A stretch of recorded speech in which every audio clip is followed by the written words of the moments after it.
Bienvenue pour un bon port, nous sommes à nouveau en Turquie dans le port de Bodrum avec à mes côtés Gündüz Nalbantoglu, j'espère que j'ai bien prononcé. Vous êtes président de la chambre maritime de Bodrum, vous connaissez donc tout sur la mer, la navigation. Alors déjà, qu'est-ce qu'on peut dire sur ce port de Bodrum ?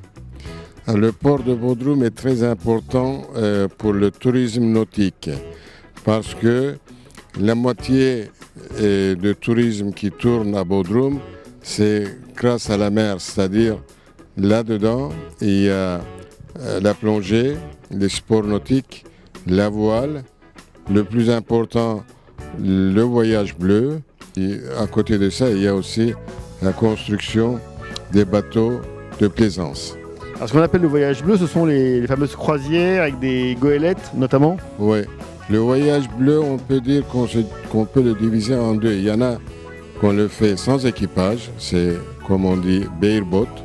Et puis il y a avec l'équipage, c'est les grands bateaux qui ont plusieurs cabines avec une équipe qui fait tout, c'est-à-dire qui fait la navigation, qui fait la cuisine, qui fait le nettoyage et tout. Et les gens qui viennent là-bas, ils ont plus ou moins un hôtel flottant, mais qui est capable aussi de faire de la voile. Et à mon avis, c'est très agréable. On a commencé à faire le voyage bleu a commencé grâce à le pêcheur d'Halikarnas qui a commencé à faire le voyage bleu dans les années 1940. Et du coup, Bodrum et ses environs, le golfe de Kos, le golfe de Gökova, est devenu un endroit très demandé.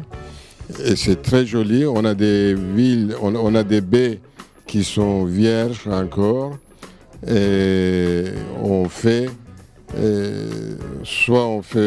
peut faire de la voile, soit les gens ils peuvent participer aux manœuvres ou ils se mettent sur le pont et puis dorer la pilule, on dit. Exactement.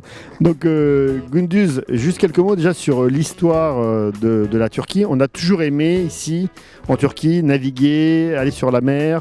On a toujours pêché.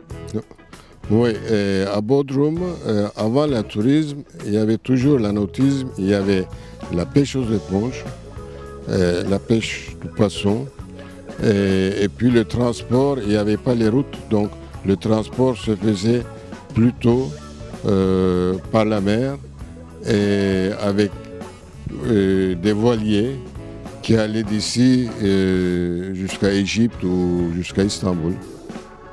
Donc en fait, ici, les bateaux, ça reste quelque chose d'important. Et donc on s'occupe de son bateau, il y a des chantiers navals, on restaure les bateaux, il y a des bateaux en bois qui sont fabriqués ici, peut-être à Bodrum. Oui, et il y a des chantiers assez importants qu'ils peuvent construire jusqu'à 70 mètres, des bateaux de plaisance plutôt. Et la construction du bateau à Bodrum, c'est une tradition. On a commencé avec des bateaux en bois. Maintenant, on construit des bateaux soit en bois, soit métalliques, soit polyester. Mais on n'a pas oublié encore la construction en bois, qui est une construction traditionnelle. Mais naturellement, on évolue et on fait des très grands bateaux. Surtout, on fait des bateaux sur mesure. Et il y a beaucoup de gens qui viennent de l'Europe ou de Russie ou d'autres pays pour faire construire des bateaux ici à Bodrum. Alors juste pour les Français qui nous regardent, qu'est-ce qu'on peut dire sur les conditions de navigation en Turquie? Est-ce qu'il y a du vent? Est-ce que la mer est formée? Est-ce que c'est calme? Est-ce que la plaisance et la navigation ici en Turquie est très agréable? Oui, on a un climat très agréable. Les vents, on le sait, il y a les vents qui, par exemple, pendant l'été, il y a les vents du nord qui soufflent et pendant l'hiver, c'est les vents du sud. On a une mer qui est jamais en dessous de 16 degrés. Donc, soit la mer, soit le climat. Et puis, on a les baies qui est très important, qui est très joli à voir. On a des arbres qui descendent jusqu'à la mer. Et à mon avis, c'est difficile à expliquer. Il faut vivre. Il faut vivre le voyage bleu. Ça commence d'ici, de Bodrum, et ça va jusqu'à Antalya, juste avant Antalya. Il y a des criques qui sont très intéressants, très abrités. Et donc, c'est très agréable à naviguer. C'est pour ça qu'on a pas mal de bateaux qui viennent de l'étranger. Soit ils hivernent ici, soit ils naviguent. Souvent, les bateaux qui viennent de l'étranger, ils restent au moins quelques ans en Turquie et pas mal à Bodrum. Alors juste quelques mots sur les fameuses goélettes qui sont connues dans le monde entier. Là, on voit Lorient, Sematouana, il y a des goélettes en bois qui sont un peu l'image de Bodrum. On les voit sur les cartes postales. Ouais. C'est des bateaux traditionnels qu'on construit depuis longtemps. Mais avant, on construisait, il y avait une construction assez primitive. Mais maintenant, tous ces bateaux-là se construisent sous contrôle des bureaux de classe, c'est-à-dire Veritas ou Lloyd, etc.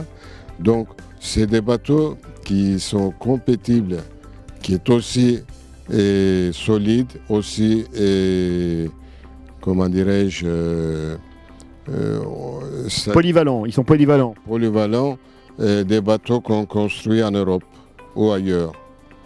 Très bien, une dernière question, Gunduz. Vous êtes turc et vous aimez votre pays, j'imagine. Qu'est-ce qu'on peut dire, notamment à ceux qui ne connaissent pas encore la Turquie, pour leur demander ou les inciter à venir en Turquie et notamment à venir naviguer? À mon avis, il ne faut pas se rater. Pour les gens qui ne sont pas venus déjà en Turquie ou à Bodrum, il faut qu'ils se dépêchent. Le plus grand souci pour l'avenir, c'est que les criques, les baies qui sont vierges actuellement, soient peuplées par la construction. Donc, je leur conseille de venir aussi vite que possible. Un grand merci, Gunduz. Bravo. Et puis, nous on se retrouve très vite à bon port pour de nouvelles aventures ensoleillées. Au revoir. Au revoir.